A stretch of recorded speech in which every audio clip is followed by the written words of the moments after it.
Hi friends, ಎಲ್ರಿಗೂ ನಮಸ್ಕಾರ. ಎಲ್ಲರಿಗೂ ಮತ್ತೊಮ್ಮೆ ಮಕರ ಸಂಕ್ರಾಂತಿ ಹಬ್ಬದ ಶುಭಾಶಯಗಳು. ನಾನಿವಾಗ ತೋರಿಸ್ತಾ ಇರೋದು ಸಂಕ್ರಾಂತಿ ಸ್ಪೆಷಲ್ ಅಂತಲೇ ಹೇಳ್ಬೋದು. ಈ ತಮಿಳ್ನಾಡು ಸೈಡ್ ಮತ್ತು ಆಂಧ್ರ ಸೈಡಲ್ಲಿ ಇದನ್ನು ಪೊಂಗಲ್ ಅಂತಲೇ ಕರೀತಾರೆ ಹಬ್ಬನ, ಸಂಕ್ರಾಂತಿ ಹಬ್ಬನ. ಈಗ ಈ ಹಬ್ಬದ ಸ್ಪೆಷಲ್ ಪೊಂಗಲ್ನ ಹೇಗೆ ಮಾಡೋದು ಅಂತ ತೋರಿಸ್ತಾ ಇದ್ದೀನಿ. ತುಂಬಾ ಟೇಸ್ಟಿಯಾಗಿ ಮತ್ತು ಈಸಿಯಾಗಿ ಮಾಡ್ಕೋಬೋದು. ಇದನ್ನು ಹೇಗೆ ಮಾಡೋದು ಮೊದಲಿಗೆ ನೋಡೋಣ ಬನ್ನಿ. ಹಾಗೆ ಯಾರೆಲ್ಲ ಈ ವಿಡಿಯೋ ನೋಡ್ತಾ ಇದ್ದೀರಾ ತಪ್ಪದೇ ಒಂದು ಲೈಕ್ ಮಾಡಿ, ಹಾಗೆ ಪ್ಲೀಸ್ ನಮ್ಮ ಚಾನಲ್ನ ಸಬ್ಸ್ಕ್ರೈಬ್ ಮಾಡಿ. ಈಗ ಇದನ್ನು ಹೇಗೆ ಮಾಡೋದು ಅಂತ ನೋಡೋಣ ಬನ್ನಿ. ಮೊದಲಿಗೆ ಒಂದು ಪ್ಯಾನ್ ತಗೊಂಡು ಅದಕ್ಕೆ ನಾನಿಲ್ಲಿ 1 ಕಪ್ ಆಗೋಷ್ಟು, ಈ ಕಪ್ಪಲ್ಲಿ ಅಳತೆಯಲ್ಲಿ ಕರೆಕ್ಟಾಗಿ 1 ಕಪ್ ಆಗೋಷ್ಟು ಹೆಸರುಬೇಳೆನ ಡ್ರೈ ರೋಸ್ಟ್ ಮಾಡ್ಕೊತಾ ಇದ್ದೀನಿ. ಲೈಟಾಗಿದ್ದು ಜಾಸ್ತಿ ಡ್ರೈ ರೋಸ್ಟ್ ಮಾಡ್ಬೋದು. ಲೈಟಾಗಿ ಕಲರ್ ಚೇಂಜ್ ಆದರೆ ಸಾಕಾಗುತ್ತೆ. ಇನ್ನು ಲೈಟಾಗಿ ಕಲರ್ ಚೇಂಜ್ ಆಗೋವರೆಗೂ ನಾವು ಡ್ರೈ ರೋಸ್ಟ್ ಮಾಡಿಕೊಂಡು ಆಮೇಲೆ ಇದನ್ನು ಒಂದು ಬೌಲ್ಗೆ ಟ್ರಾನ್ಸ್ಫರ್ ಮಾಡ್ಕೊತಾ ಇದ್ದೀನಿ. ಆಮೇಲೆ ಅದೇ ಕಪ್ಪಲ್ಲಿ ಅಳತೆಯಲ್ಲಿ ನಾನಿಲ್ಲಿ 1 ಕಪ್ ಆಗೋಷ್ಟು ಅಕ್ಕಿ ತೊಗೋತಾ ಇದ್ದೀನಿ. ಅಕ್ಕಿನೂ ಇದರೊಳಗಡೆ ಸೇರಿಸಿ ಇದಕ್ಕೆ ನೀರು ಹಾಕಿ ಒಂದು 2-3 ಬಾರಿ ಇದನ್ನು ಚೆನ್ನಾಗಿ ತೊಳ್ಕೊಬೇಕು. ಇದರಲ್ಲಿರೋಲ್ಲ ಡಸ್ಟ್ ಎಲ್ಲ ಹೋಗೋ ಥರ ತೊಳ್ಕೊಂಡು ಆಮೇಲೆ ಇದನ್ನು ಒಂದು ಕುಕ್ಕರ್ಗೆ ಹಾಕ್ಕೋತಾ ಇದ್ದೀನಿ. ಕುಕ್ಕರ್ಗೆ ಹಾಕ್ಕೊಂಡಾದ್ಮೇಲೆ ಇದಕ್ಕೆ ನಾನು ಇಲ್ಲಿ 1 ಕಪ್ ಆಗೋಷ್ಟು, ನಾನಿಲ್ಲಿ ಅಕ್ಕಿ ಹೆಸರುಬೇಳೆ ತೊಗೊಂಡಿದ್ದೀನಲ್ಲ ಅದೇ ಕಪ್ಪಲ್ಲಿ 1 ಕಪ್ ಆಗೋಷ್ಟು ಹಾಲು ಸೇರಿಸ್ತಾ ಇದ್ದೀನಿ. ಇದು ಹಸಿ ಹಾಲೇ, ಪರವಾಗಿಲ್ಲ ಸೇರಿಸ್ಕೋಬೋದು. ಸೇರಿಸ್ಕೊಂಡಾದಮೇಲೆ ಇದಕ್ಕೆ ಒಂದು 3.5 ಕಪ್ ಆಗೋಷ್ಟು, ಅದೇ ಕಪ್ ಅಳತೆಯಲ್ಲಿ 3.5 ಕಪ್ ಆಗೋಷ್ಟು ನೀರು ಸೇರಿಸ್ತಾ ಇದ್ದೀನಿ. ನೀರು ಸೇರಿಸ್ಕೊಂಡು ನಾವು ಇದನ್ನು ಒಂದು ಅರ್ಧ ಟೇಬಲ್ ಸ್ಪೂನು ತುಪ್ಪನೂ ಸೇರಿಸ್ಕೊತಾ ಇದ್ದೀನಿ. ತುಪ್ಪನೂ ಸೇರಿಸ್ಕೊಂಡು ಆದಮೇಲೆ ಲಿಡ್ ಕ್ಲೋಸ್ ಮಾಡಿ ನಾವು ಇದನ್ನು ಒಂದು 3-4 ವಿಷಲ್ಲು ಬರ್ಸ್ಕೋಬೇಕಾಗುತ್ತೆ. ಲಿಡ್ ಕ್ಲೋಸ್ ಮಾಡಿ ಅದನ್ನು ಕನಿಷ್ಠ ಪಕ್ಷ 3 ವಿಷಲಾದರೂ ಇದನ್ನು ನಾವು ಕೂಗಿಸ್ಕೋಬೇಕು. ಆಮೇಲೆ ಇದನ್ನು ಅದು ಚೆನ್ನಾಗಿ ಬೆಂದಿರುತ್ತೆ 3 ವಿಷಲ್ ಆದಮೇಲೆ. ಹಾಗೆ ಇದಕ್ಕೆ ಒಂದು ಪಾತ್ರೆಗೆ ಟ್ರಾನ್ಸ್ಫರ್ ಮಾಡ್ಕೊತಾ ಇದ್ದೀನಿ. ಇದಕ್ಕೆ ಇವಾಗ ನಾವು ಬೆಲ್ಲದ ಪಾಕ ರೆಡಿ ಮಾಡ್ಕೊಳ್ಳೋಣ.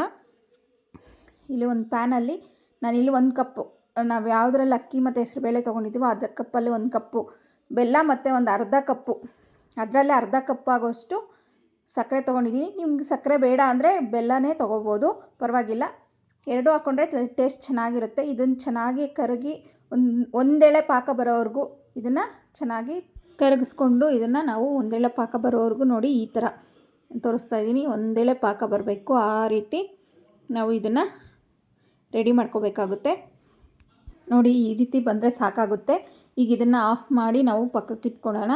ಈಗ ನಾವು ಆಗಲೇ ಬೇಯಿಸಿಟ್ಕೊಂಡಿರೋವಂಥ ಅಕ್ಕಿ ಮತ್ತು ಹೆಸರುಬೇಳೆ ಒಂದು ಪಾತ್ರೆಯಲ್ಲಿ ಹಾಕ್ಕೊಂಡಿದ್ದೀವಿ. ಅದಕ್ಕೆ ಈಗ ನಾವು ಪಾಕ ತೆಗೆದುಕೊಂಡಿರುವಂಥ ಬೆಲ್ಲನ ಇದಕ್ಕೆ ಸ್ಟ್ರೈನರಲ್ಲಿ ಸ್ಟ್ರೈನ್ ಮಾಡಿಕೊಂಡು ಹಾಕ್ಕೋಬೇಕು. ಯಾಕೆಂದರೆ ಬೆಲ್ಲದಲ್ಲಿ ಸ್ವಲ್ಪ ಕಸ ಇರೋದ್ರಿಂದ ಅದೆಲ್ಲನೂ ಕ್ಲೀನಾಗಿ ಸ್ಟ್ರೈನ್ ಆಗಿ, ಅದಕ್ಕೋಸ್ಕರ ನಾವು ಈ ಥರ ಸ್ಟ್ರೈನ್ ಮಾಡಿ ಹಾಕ್ಕೊಂಡು ಎಲ್ಲನೂ ಚೆನ್ನಾಗಿ ಮಿಕ್ಸ್ ಮಾಡ್ಕೋಬೇಕು.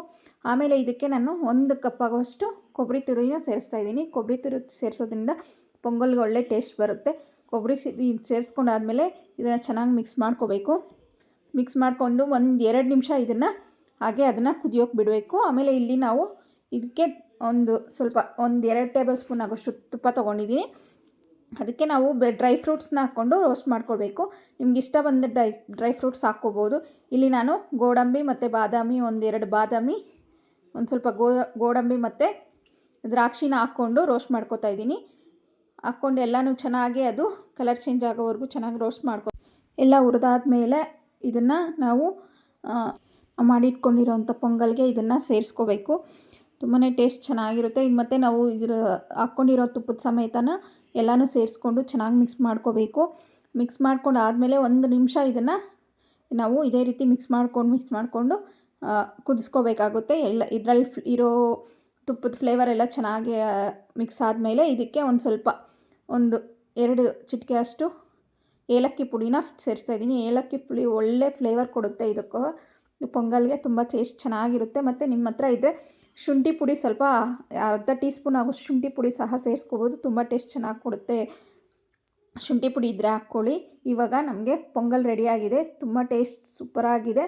ಮತ್ತು ನೀವು ಒಂದ್ಸಲಿ ಮನೇಲಿ ತಪ್ಪದೆ ಟ್ರೈ ಮಾಡಿ ನೋಡಿ, ತುಂಬ ಚೆನ್ನಾಗಿ ಬಂದಿದೆ. ನಿಮಗೆ ನಮ್ಮ ವಿಡಿಯೋ ಇಷ್ಟ ಆದರೆ ತಪ್ಪದೆ ಒಂದು ಲೈಕ್ ಮಾಡಿ, ನಿಮ್ಮ ಫ್ಯಾಮಿಲಿ ಫ್ರೆಂಡ್ಸ್ ಜೊತೆಗೆ ಶೇರ್ ಮಾಡಿ.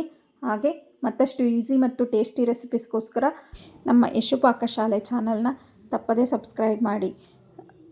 ಹಾಗೆ ಥ್ಯಾಂಕ್ ಯು ಫಾರ್ ವಾಚಿಂಗ್.